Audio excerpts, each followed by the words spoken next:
जय हिंद साथियों, स्वागत है आप सबका आपके अपने YouTube channel target with Ajit में। साथियों, उम्मीद करता हूं कि आप सभी स्वस्थ होंगे और अपनी अपनी तैयारी ज़बरदस्त तरीके से कर रहे होंगे। तो साथियों, आज की इस क्लास में हम डिस्कस करने वाले हैं कृषि विज्ञान के उन सभी महत्वपूर्ण प्रश्नों के बारे में जो कि आप सभी के यूपीटीपीएससी एग्ज़ाम के लिए मोस्ट इंपॉर्टेंट हो जाती हैं। तो वीडियो को इन तक जरूर देखिएगा क्योंकि दिए गए सभी क्वेश्चंस एग्ज़ाम ओरिएंटेड और सिलेक्टिव हैं। तो आइए देखते हैं। जैसे पहला प्रश्न है, वह प्रक्रिया जिसके द्वारा कोई व्यक्ति अपने प्रयासों और क्षमताओं के माध्यम से व्यवहार में परिवर्तन करता है कहलाती है। वह प्रक्रिया जिसके माध्यम से व्यक्ति अपने प्रयासों और क्षमताओं के माध्यम से अपने व्यवहार में परिवर्तन लाता है तो क्या कहलाती है? सीखना कहलाती है। क्या कहलाती है? सीखना कहलाती है। नेक्स्ट क्वेश्चन है, किसी नस्ल के नर को गैर वर्णित मादा और उनकी संतानों से पीढ़ी दर पीढ़ी प्रजनन कराने की प्रथा निम्नलिखित में से कौन सी है? साथियों, जेनेटिक्स का मोस्ट इंपॉर्टेंट क्वेश्चन है कि किसी नस्ल के नर को गैर वर्णित मादा और उसकी संतान से पीढ़ी दर पीढ़ी, ये शब्द याद रखिएगा, पीढ़ी दर पीढ़ी प्रजनन कराने की प्रथा को क्या कहलाते हैं? ग्रेडिंग अप कहलाते हैं। क्या कहलाते हैं? ग्रेडिंग अप कहलाते हैं। तो इम्पॉर्टेंट क्वेश्चन है, इसको याद रखिएगा। नेक्स्ट क्वेश्चन है, यदि x और y स्वतंत्र चर हैं तो प्रतिगमन गुणांक by(x) का मान होगा। यदि x और y स्वतंत्र चर हैं तो प्रतिगमन गुणांक by(x) का मान क्या होगा? तो याद रखिएगा, शून्य होगा। ये जो कि इनफाइनाइट है, तो याद रखिएगा, इम्पॉर्टेंट क्वेश्चन है। नेक्स्ट क्वेश्चन है, जब सीमांत उत्पादन औसत उत्पादन के बराबर होता है। क्या? जब सीमांत उत्पादन औसत उत्पादन के बराबर होता है तो उत्पादन की लोच किसके बराबर होती है?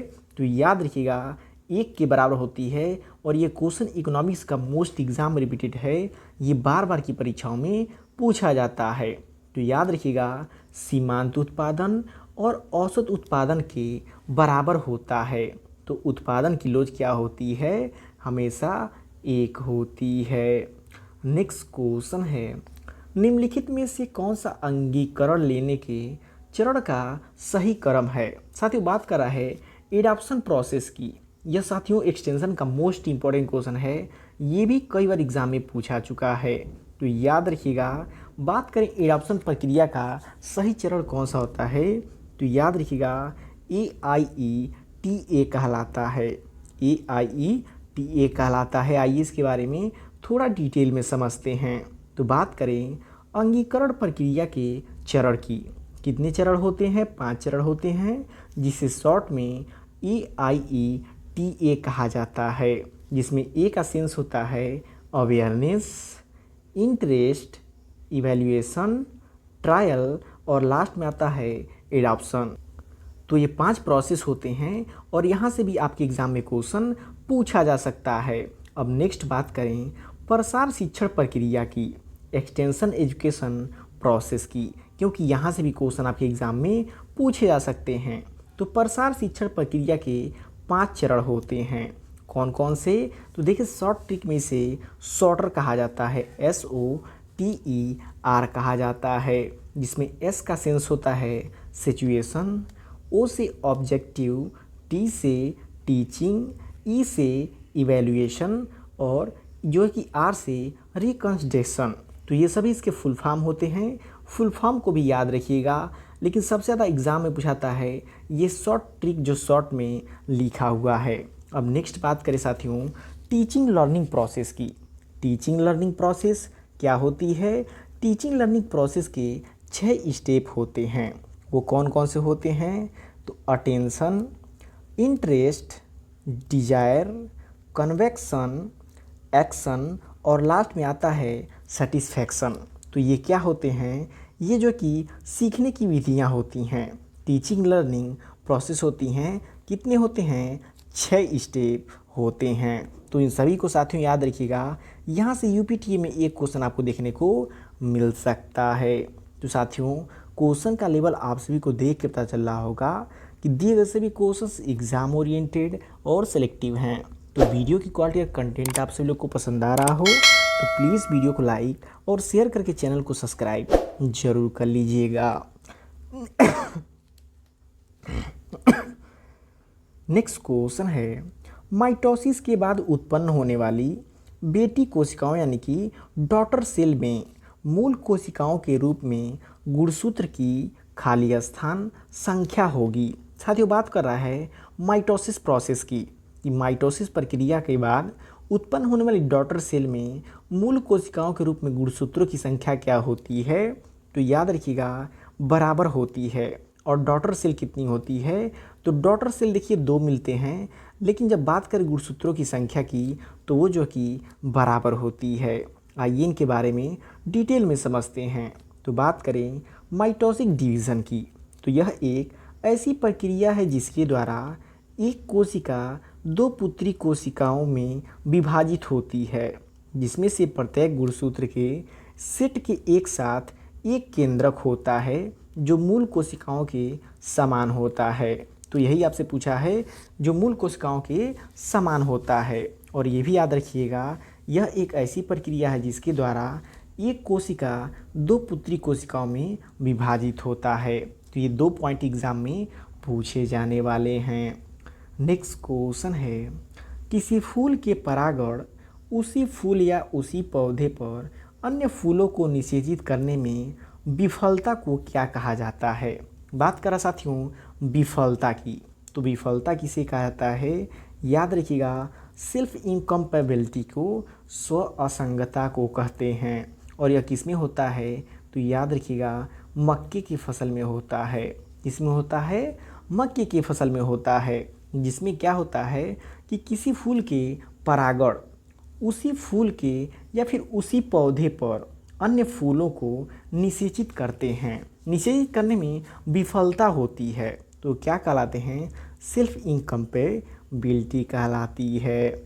नेक्स्ट क्वेश्चन है जो कि मोस्ट इम्पोर्टेंट है, यह पोल्ट्री उत्पादन का सबसे सघन प्रकार है, सबसे सघन प्रकार है और यह उन लोगों के लिए उपयोगी है जिनके पास बहुत कम मात्रा में फर्श की जगह होती है। सामान्य फर्श का स्थान 14 गुणे 16 इंच और ऊंचाई 17 इंच है। तो बात करें यह किस में हो जाएगा, तो याद रखिएगा बैटरी सिस्टम में हो जाएगी। क्या हो जाएगी, बैटरी सिस्टम हो जाएगी। ये पोल्ट्री प्रोडक्शन का मोस्ट इम्पॉर्टेंट क्वेश्चन, इसको याद रखिएगा।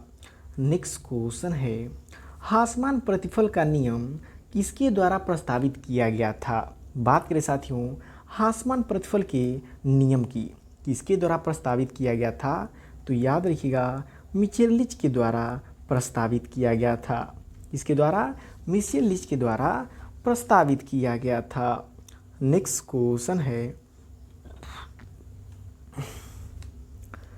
क्वेश्चन है, जड़ क्षेत्र में सोडियम, कैल्शियम और मैग्नीशियम के घुलनशील लवणों की विषाक्तता सांद्रता किसकी विशेषता है। बात करें जड़ क्षेत्र में सोडियम, कैल्शियम और मैग्नीशियम के घुलनशील लवणों की विषाक्तता की सांद्रता किसकी विशेषता होती है, तो याद रखिएगा सलाइन सॉइल की विशेषता होती है।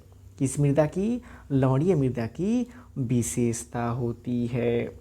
नेक्स्ट क्वेश्चन है, निचली पत्तियों के किनारे पर झुलसना और जलन होना तथा पौधों में फलों का अनियमित विकास इसके सबसे आम लक्षण हैं। किसके आम लक्षण हैं, तो याद रखिएगा पोटेशियम के। आइए पोटेशियम पोषक तत्व के बारे में फुल डिटेल में समझते हैं, क्योंकि यहाँ से 4-5 क्वेश्चन बन जाते हैं सिर्फ एक ही टॉपिक से।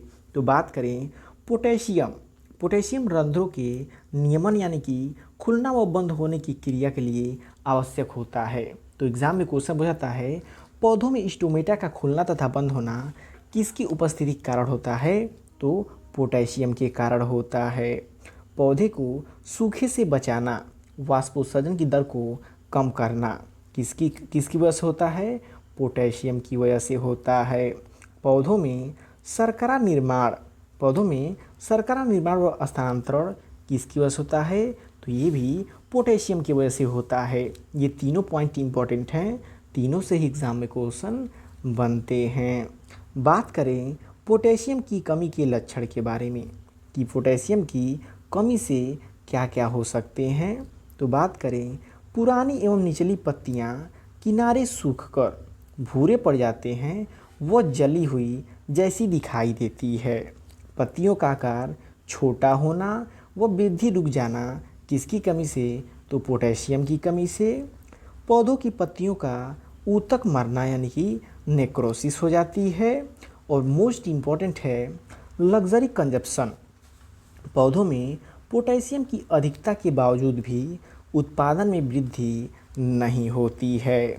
और लास्ट है हिडन हंगर। साथियों, लग्जरी कंजप्शन और हिडन हंगर यहाँ से क्वेश्चन जरूर एग्जाम में देखने को मिलता है। तो पौधे में पोटेशियम की कमी के बावजूद कभी भी कमी के लक्षण दिखाई नहीं देते हैं, उसे हिडन हंगर कहा जाता है। नेक्स्ट क्वेश्चन है, निम्नलिखित में से कौन सा हार्मोन मवेशियों में दूध रोकने के लिए जिम्मेदार है। साथियों, ये चारों ऑप्शन मोस्ट इम्पॉर्टेंट हैं। यहाँ से एक क्वेश्चन आपके यूपीटी एग्ज़ाम में देखने को मिल सकता है, जिसमें सबसे पहले बात करें हार्मोन, कौन सा हार्मोन जो कि मवेशियों में दूध रोकने के लिए जिम्मेदार है, तो याद रखिएगा एड्रिनल हार्मोन जो होता है पशुओं के दूध रोकने के लिए जो कि जिम्मेदार होता है। जबकि पशु के दूध स्राव की बात करें तो ऑक्सीटोसिन जिम्मेदार होता है।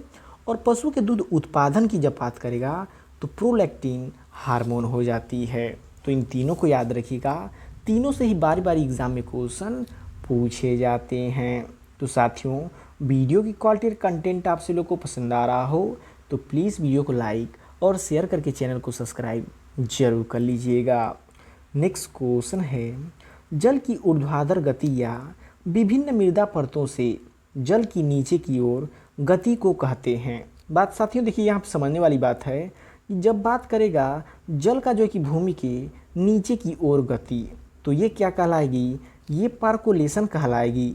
और बात करें निच्छालन की, निच्छालन कब कहलाएगा, तो जब जल जो है कि अपने साथ पोषक तत्वों को भी लेकर के जब नीचे की तरफ आएगा तो उसे लीचिंग कहा जाएगा। तो इन दोनों में डिफरेंस याद रखिएगा। यहाँ से क्वेश्चन 100% आपके एग्जाम में आएगा ही आएगा कि जब नॉर्मली पानी की बात करेगा भूमि में वर्टिकली नीचे आने की क्रिया को तो पार्कोलेशन कहेंगे, और जब उसके साथ पानी के साथ जो कि पोषक तत्वों के भी नीचे आने की क्रिया को क्या कहेंगे, लीचिंग कहेंगे।